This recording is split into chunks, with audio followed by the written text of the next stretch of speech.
Hi, I'm Cori Duke with OStateTV, and we would just love to welcome Nina Davuluri, the 2014 Miss America. Welcome. We're really glad that you're here today. Thanks for having me. So we just kind of wanted to jump into some questions about STEM. It's evident that STEM is an underrepresented field of study, and we're just wondering, how can we better emphasize the importance of STEM? Well, one of the things and opportunities I have as Miss America this year is to promote STEM, specifically women in science, technology, engineering, and math. And I think being Miss America with a Bachelor of Science degree in brain behavior and cognitive science certainly helps me speak about it. But really reaching out to middle school and high school women, or young girls really, and getting them to think outside of the box of what STEM is. Because oftentimes I think we think, oh, you know, computer programmer, doctor, engineer, and there's so much more to it. And I think colleges and universities and high schools are really making more of an effort to make career paths more known. And STEM is getting a lot more attention. What can we expect to see in the improvement of STEM education for the future?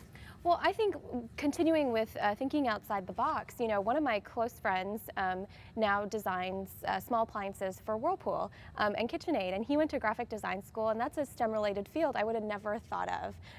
As Miss America, we have a cosmetic sponsor, and I was able to go into their, I suppose, company factory and create my own lip gloss, and that's something that is very STEM-related with another person. I'm doing that in a lab.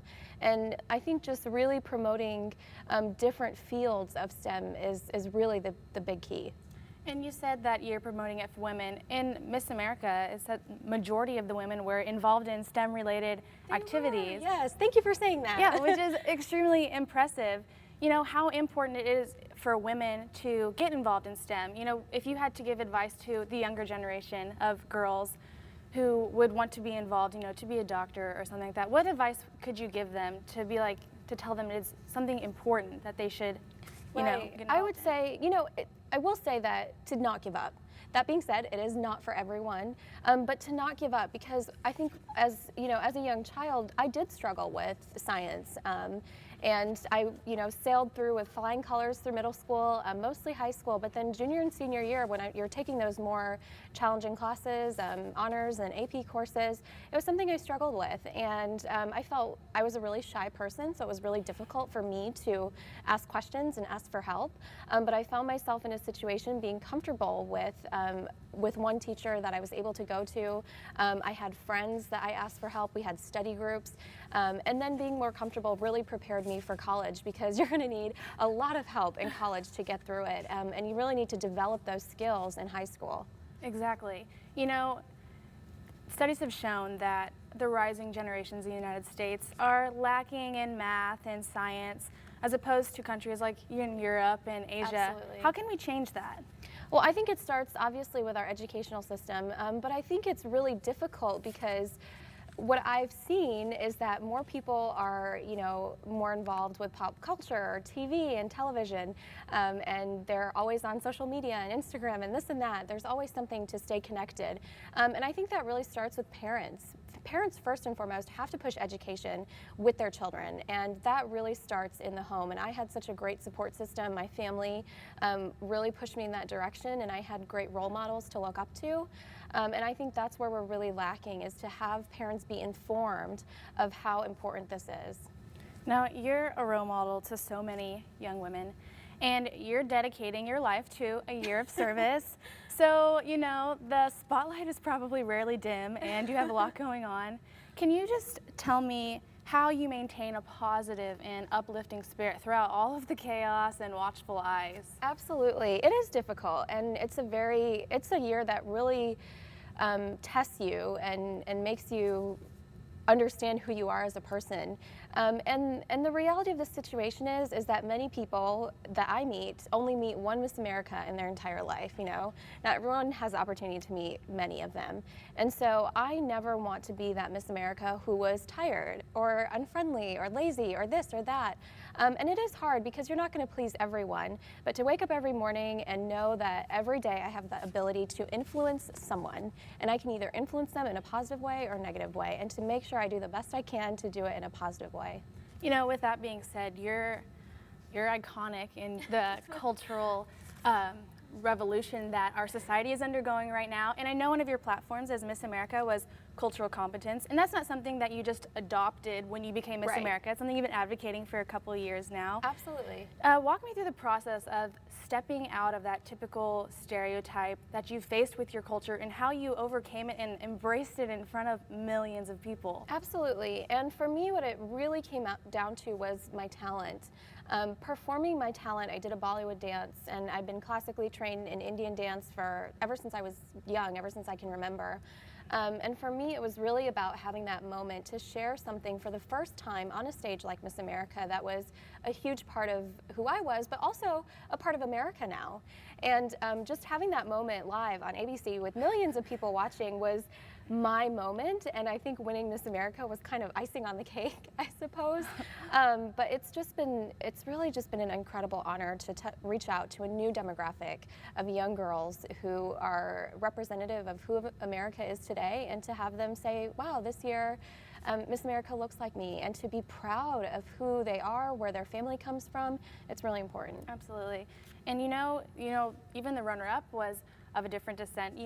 So how important do you think it is that America realizes that America isn't a stereotype of an American? We are a melting pot of a ton of people. Do you think that it's changing? I certainly hope so, and I think it's changing generationally, especially with me, myself, second generation. It's very evident even within the organization. Like you said, 3 out of the top 5 at Miss America were of Asian, second generation Asian Americans. And there was even this year, I think, on the Miss America stage, there was more diversity than ever before. And it's certainly impacting younger girls, younger generations, and I think we're finally embracing who we are and embracing that melting pot, and it's really amazing to see that support. It is becoming a wonderful thing. And tell me about how what your parents thought through this whole process. I know I've heard you say that they were always supportive, but not necessarily encouraging. You did your research. I did. I feel like I already know you. Yeah. And they weren't necessarily encouraging. So explain to me, as probably being young and, your parents are your role models who you look up Absolutely. to. How was that for you? And how did, get them to come around? I saw your mom's face when you won the crown. It was priceless. It really was. It was so heartwarming. And I think it was more difficult to tell my parents I was dating someone than to tell them that I was competing for Miss America. And I think our journey together has really been about assimilating both cultures, and I'm so, so proud of them for being able to really give me the values, or instill in me the values and morals that they did, because at the end of the day, I don't think I would have been as good. Don't even think I would have been in this title, or reached this title if they hadn't done that, and if I didn't have everything that they instilled in me. But it was a challenge, but it's been a journey that we've done together. I've learned to be honest. You lie, you die is a lesson I've learned from my parents, and it's really surprised me as to, I think we all get surprised sometimes with our parents, because we think that they're so stuck in their old ways, and it's hard for us to introduce them to different things. But they really have come a long way, and we've really done this together, and I wouldn't be here without them. I think when I finally met the president, they realized that I had a legitimate job. You're doing a great thing. So, you're traveling a lot. Do you get to see your parents often, your family? Yeah, well, thankfully, it's actually just worked out that I've been able to see them about once a month, because I am in New York City a lot. My family's from New York, so that's not too far. They've been able to come and visit for a weekend. I was home for Christmas and Thanksgiving, and so it's worked out well so far, but it's with FaceTime, and my family has a group text, it's been easier than I thought to stay in touch. Good. Okay, so something that we learned today with the event with the Stillwater area third graders is that you're from Oklahoma, and you have some Oklahoma ties. You lived here about 6 years, which is kind of like a full childhood. It was. Think about I consider Oklahoma to be my childhood. I really do. And so tell me about some of the things you remember, and then your thoughts on today's surprise. Oh my goodness. I remember so many things. It's hard to describe my childhood in one sentence, I suppose. But I think when I speak about my growing up, I'm referring to Oklahoma in the sense that, I grew up the only Indian girl in my class. I grew up in Ada, and you know, I had my sister, but we're 2 grades apart. So I was the only Indian girl in my class. I often had so many common stereotypes and misconceptions that I had to deal with and handle. And a lot of it wasn't necessarily due to necessarily malicious, but simply due to ignorance. And so the thing that I really loved about every community that I've been in, not only here, but even when I moved to Michigan, was that when I shared my talent, I was surprised. I don't know why, because I think a part of me was scared and embarrassed, and you never know how people are going to react to something different. And when I shared my talent, it was something that my community and my friends, even here, my teachers, were so encouraging and positive, and really just embraced who I was and that part of me. And to see my 3rd grade teacher here today, I actually ran into her at the hotel last night. But I mean, that moment that we had, it's incredible, because every child remembers their teachers. I mean, from kindergarten onwards, you remember them. And they all influence you in some way, shape, or form. And to see Mrs. Hatcher, who also had my sister, we both had her, and just, you know, she pulled out this picture of me from 3rd grade, and it's just incredible how far my journey has taken me, and being able to speak with her and hear her stories about my family and everything that we did, it's just, it was such a priceless moment to bring it back full circle. Gosh, that being said, how important do you think teachers are in a child's life? You know, I feel like a child is when you need to instill the knowledge, and their brains are mending then. So how important do you think it is to have a wonderful teacher in your child's life? It's indescribable, because sometimes children spend more time with their teachers than they do with their parents. And it's so important to have a teacher that wants to be there, that is passionate about their job, and they have one of the most influential jobs in our country, and I just want them to know that they are so very appreciated, if not necessarily while we're students, definitely after. Well, Nina, we want to thank you so much for coming here. We hope that you enjoyed our campus, minus you. the wind a little bit. But we just really appreciate you taking the time, and it was such an honor to meet you.